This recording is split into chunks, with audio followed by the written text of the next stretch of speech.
Is your Samsung phone silent when it used to buzz? Let's get that vibration working again. First, we need to dive into your phone's settings to ensure vibration is even enabled. Swipe down from the top of your screen to open the notification panel, then tap the gear icon to access settings. In the settings menu, scroll down and tap on sound and vibration. This is where all your audio and haptic feedback options live. Within sound and vibration, locate the vibration intensity or similar setting. Ensure the slider for calls and notifications is set to a noticeable level, not accidentally dialed down to 0.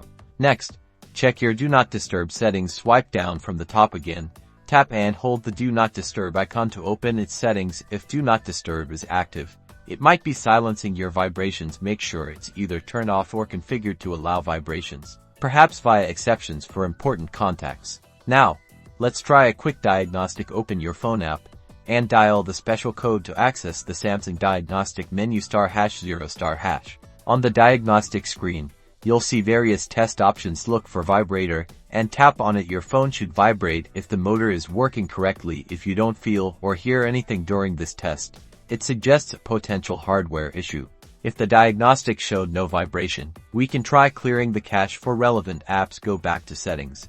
Then tap apps. Find apps like phone, messages, and system UI. Tap on each, then go to storage and tap clear cache. This can resolve temporary software glitches. As a final software step, a device reset can sometimes fix persistent issues. Go to settings, then general management, and tap reset. Choose reset all settings to reset your phone's configurations without deleting your personal data.